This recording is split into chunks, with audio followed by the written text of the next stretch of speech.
नमस्कार। जब भी अध्यात्म की बात होती है, दो ऐसे नाम हैं जो बार बार सामने आते हैं, गौतम बुद्ध और ओशो। एक ने 2500 वर्ष पहले संसार को ध्यान, करुणा और जागरण का मार्ग दिया। दूसरे ने आधुनिक युग में उसी मनुष्य को झकझोर कर कहा, जागो क्योंकि तुम सो रहे हो। बहुत से लोग कहते हैं कि ओशो आधुनिक बुद्ध थे। कुछ लोग कहते हैं कि दोनों के विचार बिल्कुल अलग थे। कुछ लोगों का मानना है कि ओशो ने बुद्ध के संदेश को नए समय की भाषा में समझाया, जबकि कुछ लोग कहते हैं कि उन्होंने बुद्ध के मार्ग से हटकर एक नई दिशा बना दी। तो आखिर सच क्या है? क्या बुद्ध और ओशो एक ही सत्य की बात करते हैं, या दोनों की मंजिल भी अलग है और रास्ता भी? इसी प्रश्न का उत्तर खोजने के लिए हमने ये विशेष श्रृंखला शुरू की है। लेकिन शुरुआत करने से पहले एक महत्वपूर्ण बात। इस पूरी श्रृंखला का उद्देश्य किसी को सही और किसी को गलत साबित करना नहीं है। न ही यह किसी की आलोचना है और न किसी का महिमा मंडन। हम केवल दोनों के विचारों को समझेंगे, उनकी समानताओं को देखेंगे, उनके मतभेदों को जानेंगे और अंत में निर्णय आपको छोड़ देंगे। क्योंकि बुद्ध ने भी कहा था कि किसी बात को केवल इसलिए मत मानो कि कोई महान व्यक्ति कह रहा है, और ओशो ने भी कहा कि उधार का सत्य कभी तुम्हारा सत्य नहीं हो सकता। यहीं से हमारी यात्रा शुरू होती है। दो युग लेकिन एक ही प्रश्न।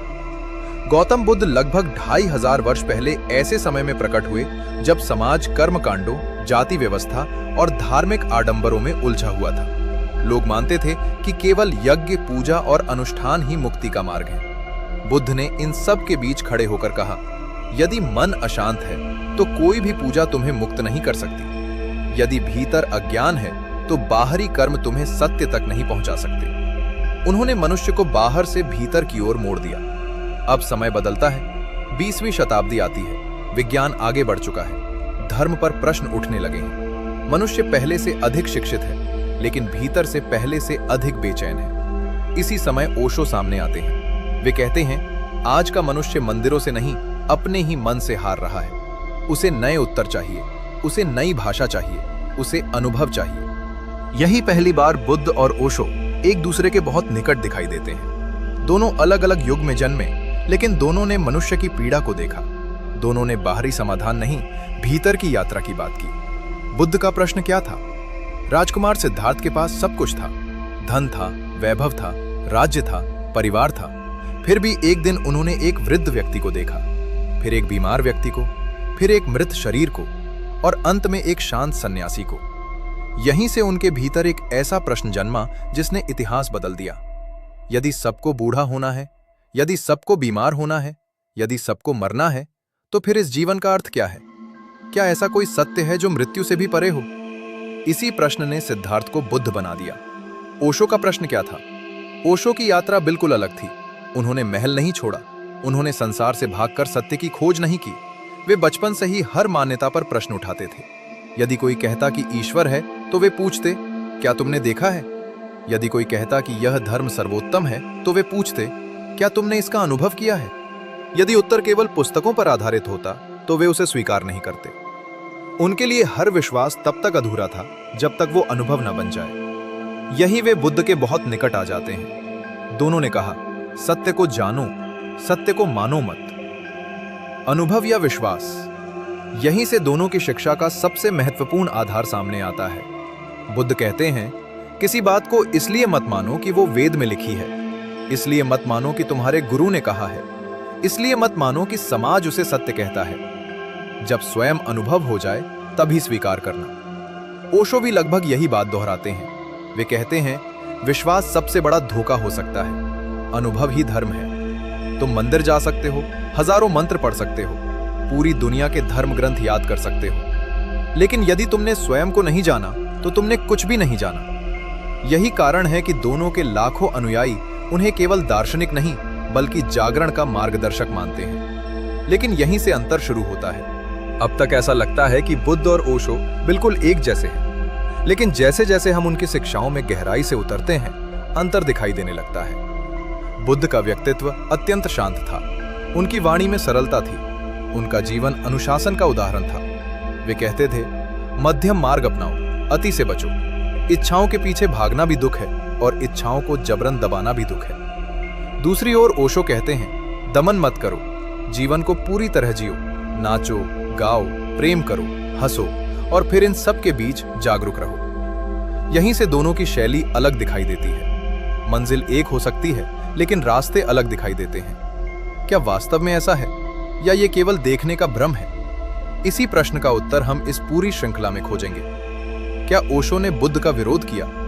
ये प्रश्न भी बहुत बार पूछा जाता है, लेकिन यदि हम ओशो के प्रवचनों को देखें तो एक रोचक बात सामने आती है। ओशो ने बुद्ध की आलोचना बहुत कम की। इसके विपरीत उन्होंने बुद्ध पर सैकड़ों प्रवचन दिए। वे बुद्ध को मानव इतिहास के सबसे जागृत व्यक्तियों में से एक मानते थे।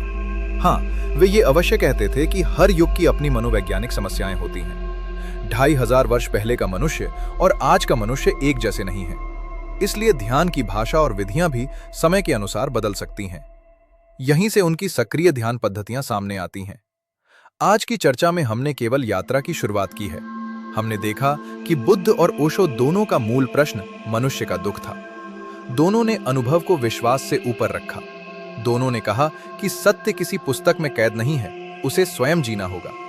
लेकिन हमने ये भी देखा कि उनकी अभिव्यक्ति, उनका तरीका और जीवन को देखने का दृष्टिकोण अलग अलग दिखाई देता है। क्या यह अंतर केवल बाहरी है, या वास्तव में दोनों की शिक्षा अलग है? अगले भाग में हम इसी प्रश्न पर विस्तार से चर्चा करेंगे।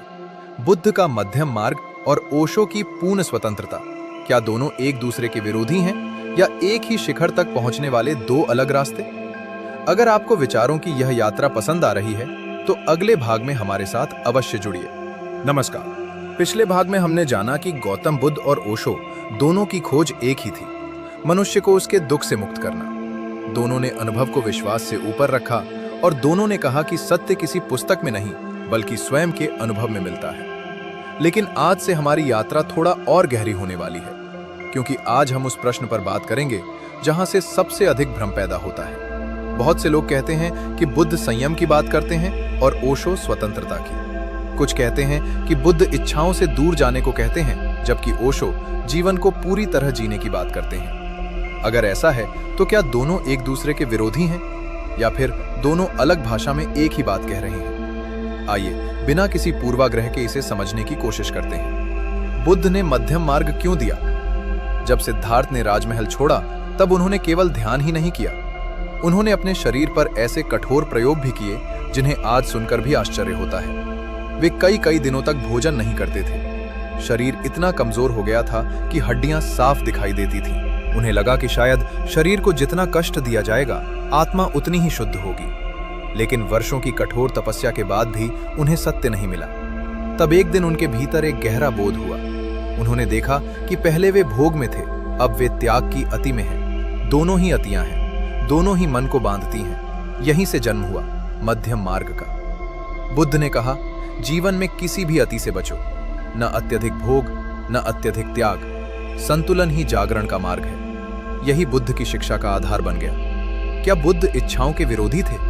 यह भी एक बहुत बड़ा भ्रम है। लोग अक्सर समझते हैं कि बुद्ध ने हर इच्छा को गलत कहा, लेकिन यदि हम उनके विचारों को ध्यान से समझें तो वे इच्छा को नहीं, तृष्णा को दुख का कारण बताते हैं। दोनों में अंतर है। भूख लगना स्वाभाविक है, भोजन करना भी स्वाभाविक है, लेकिन भोजन के स्वाद में इतना खो जाना कि वही जीवन का केंद्र बन जाए, यही तृष्णा है। धन कमाना गलत नहीं है, लेकिन धन के बिना स्वयं को अधूरा समझना, यही बंधन है। बुद्ध चाहते थे कि मनुष्य वस्तुओं का उपयोग करे, उनका गुलाम ना बने। अब ओशो की ओर चलते हैं। जब ओशो ने बुद्ध की शिक्षाओं को पढ़ा और उन पर गहराई से विचार किया तो उन्होंने देखा कि समय बदल चुका है।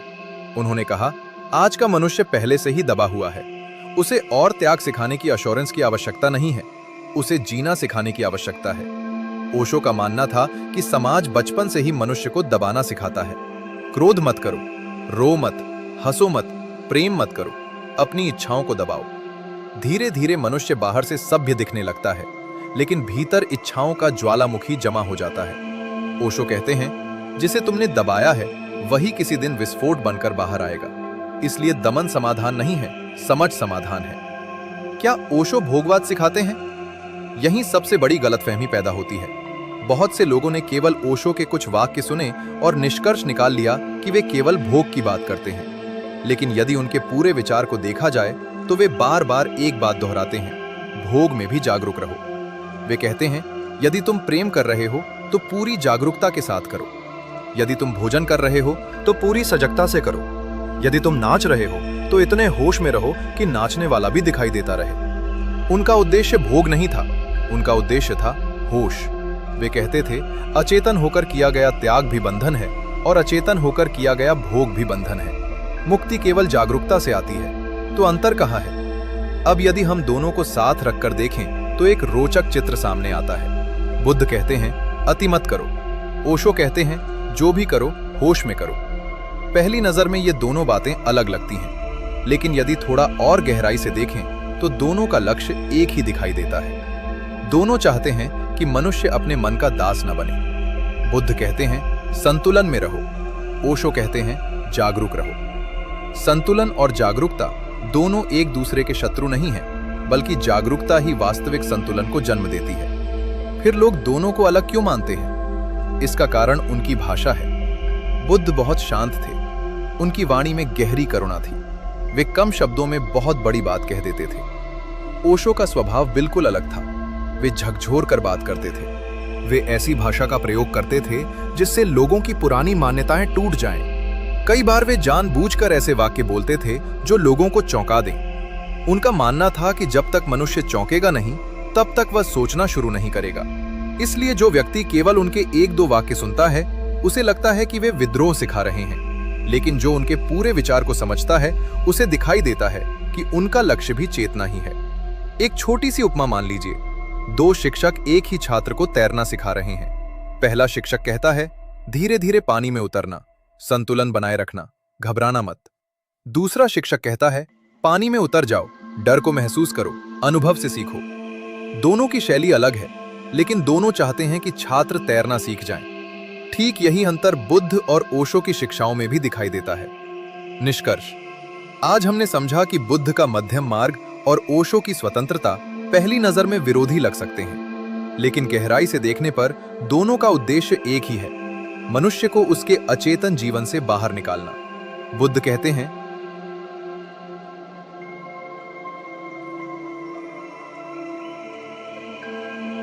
मनुष्य को उसके अचेतन जीवन से बाहर निकालना। बुद्ध कहते हैं, अति से बचो। ओशो कहते हैं, दमन से बचो। बुद्ध कहते हैं, संतुलित बनो। ओशो कहते हैं, जागरूक बनो। और शायद संतुलन और जागरूकता दोनों मिलकर ही मनुष्य को उसके वास्तविक स्वरूप तक पहुंचाते हैं। लेकिन अभी हमारी यात्रा समाप्त नहीं हुई है। अगले भाग में हम इस श्रृंखला के सबसे महत्वपूर्ण विषय पर बात करेंगे, ध्यान क्या है?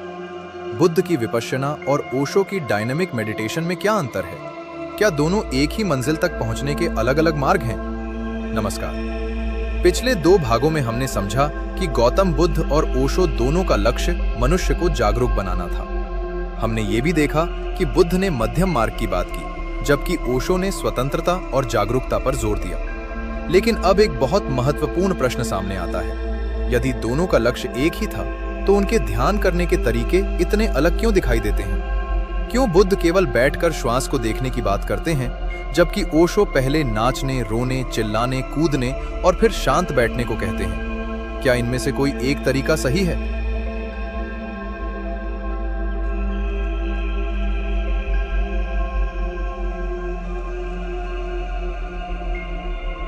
क्या इनमें से कोई एक तरीका सही है और दूसरा गलत, या फिर दोनों अलग अलग प्रकार के मनुष्यों के लिए बनाए गए मार्ग हैं? आज हम इसी विषय को गहराई से समझेंगे। ध्यान आखिर है क्या? सबसे पहले हमें यह समझना होगा कि ध्यान क्या है। अधिकतर लोग ध्यान को एक क्रिया मानते हैं। वे सोचते हैं कि आंखें बंद करके बैठ जाना ही ध्यान है। लेकिन बुद्ध और ओशो दोनों इस बात से सहमत हैं कि ध्यान कोई क्रिया नहीं, बल्कि चेतना की एक अवस्था है। ध्यान का अर्थ है अपने भीतर जो कुछ भी घट रहा है, उसे बिना भागे, बिना दबाए और बिना निर्णय किए देखना। जब देखने वाला पूरी तरह जाग जाता है, तब ध्यान घटित होता है। यही दोनों एक दूसरे के बहुत निकट दिखाई देते हैं। बुद्ध की खोज, विपश्यना। जब बुद्ध को बोधि वृक्ष के नीचे ज्ञान प्राप्त हुआ, तब उन्होंने कोई नया धर्म नहीं बनाया। उन्होंने केवल यह बताया कि उन्होंने अपने भीतर क्या देखा। उन्होंने देखा कि मन लगातार बदल रहा है।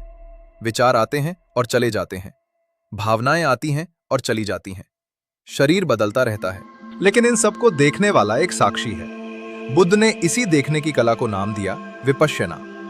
विपश्यना का अर्थ है वस्तुओं को वैसा ही देखना जैसी वे वास्तव में हैं, न कल्पना, न इच्छा, न भय, केवल देखना। यदि क्रोध आया है तो केवल देखो, यदि दुख आया है तो केवल देखो, यदि आनंद आया है तो उसे भी केवल देखो। धीरे धीरे देखने वाला इतना स्पष्ट हो जाता है कि मन की पकड़ कमजोर होने लगती है। यही बुद्ध का ध्यान है। कोई संघर्ष नहीं, कोई दबाव नहीं, केवल साक्षी भाव। लेकिन क्या हर व्यक्ति सीधे साक्षी बन सकता है? यहीं से ओशो का प्रश्न शुरू होता है। ओशो कहते हैं, बुद्ध के समय का मनुष्य और आज का मनुष्य एक जैसा नहीं है। आज का मनुष्य तनाव से भरा हुआ है। उसके भीतर दबा हुआ क्रोध है, दबा हुआ भय है, दबा हुआ दुख है, दबी हुई इच्छाएं हैं। वो बाहर से शांत दिखाई देता है, लेकिन भीतर एक तूफान चल रहा होता है। ऐसे मनुष्य से यदि कहा जाए कि आंखें बंद करो और शांत बैठ जाओ, तो क्या होगा? वो बैठ तो जाएगा, लेकिन उसके भीतर विचारों का शोर और तेज हो जाएगा। शरीर स्थिर होगा, लेकिन मन भागता रहेगा। ओशो कहते हैं, ऐसे मन को पहले खाली करना होगा। डायनेमिक मेडिटेशन का जन्म यही से। ओशो ने एक नई ध्यान पद्धति विकसित की, जिसे उन्होंने डायनेमिक मेडिटेशन कहा। उन्होंने कहा, पहले शरीर को पूरी तरह सक्रिय होने दो, जोर जोर से श्वास लो, दबी हुई भावनाओं को बाहर आने दो। यदि रोना आता है, रो। यदि हंसी आती है, हंसो। यदि चिल्लाना है, चिल्लाओ। यदि नाचना है, नाचो। अपने भीतर वर्षों से जमा हुए तनाव को बाहर निकलने दो। जब भीतर की धूल हटने लगेगी, तब पहली बार वास्तविक शांति संभव होगी। इसके बाद अचानक रुक जाओ, बिल्कुल स्थिर। यहीं से ध्यान शुरू होता है। ध्यान दीजिए, ओशो के लिए भी अंतिम लक्ष्य वही है, साक्षी भाव। अंतर केवल तैयारी का है। बुद्ध और ओशो में मूल अंतर, यदि एक वाक्य में अंतर समझना हो तो उसे इस प्रकार समझा जा सकता है। बुद्ध कहते हैं, सीधे साक्षी बनो। ओशो कहते हैं, यदि सीधे साक्षी नहीं बन पा रहे हो तो पहले अपने भीतर का बोझ उतारो, फिर साक्षी बनो। यानी मंजिल दोनों की एक है, रास्ते अलग दिखाई देते हैं। बुद्ध का मार्ग शांत नदी की तरह है। ओशो का मार्ग पहाड़ों से उतरते झरने की तरह। एक धीरे धीरे बहता है, दूसरा पहले पूरे वेग से बहता है, फिर शांत हो जाता है। क्या बुद्ध की शिक्षा आज भी पर्याप्त है? ये प्रश्न अक्सर पूछा जाता है। कुछ लोग कहते हैं कि आज के समय में केवल विपश्यना ही पर्याप्त है। कुछ लोग कहते हैं कि आधुनिक मनुष्य के लिए पहले सक्रिय ध्यान आवश्यक है। इसका उत्तर किसी एक वाक्य में नहीं दिया जा सकता, क्योंकि हर व्यक्ति अलग है। कुछ लोग स्वभाव से ही शांत होते हैं, वे सीधे बैठकर ध्यान कर सकते हैं। कुछ लोग इतने तनाव में होते हैं कि 5 मिनट भी स्थिर नहीं बैठ पाते। ऐसे लोगों के लिए पहले शरीर और मन की ऊर्जा को मुक्त करना उपयोगी हो सकता है। यही कारण है कि अलग अलग लोगों के लिए अलग अलग ध्यान पद्धतियां प्रभावी हो सकती हैं। दोनों का साझा संदेश, यदि हम बुद्ध और ओशो की पूरी शिक्षा को देखें तो एक बात बिल्कुल स्पष्ट हो जाती है। दोनों ध्यान को किसी धर्म से नहीं जोड़ते। दोनों ये नहीं कहते कि किसी विशेष भगवान को मानो। दोनों ये नहीं कहते कि किसी विशेष पुस्तक को पढ़ना ही मुक्ति है। दोनों केवल इतना कहते हैं, अपने भीतर उतर जाओ, स्वयं को जानो, जो देख रहा है उसे पहचानो। जब देखने वाला जाग जाता है, तब जीवन बदल जाता है। यही बुद्ध और ओशो एक दूसरे के सबसे अधिक निकट दिखाई देते हैं। एक सुंदर उदाहरण, कल्पना कीजिए कि एक दर्पण वर्षों से धूल से ढका हुआ है। बुद्ध कहते हैं, शांत होकर धूल को देखते रहो, धीरे धीरे वो हट जाएगी। ओशो कहते हैं, पहले दर्पण को अच्छी तरह साफ कर लो, फिर उसमें अपना वास्तविक चेहरा दिखाई देगा।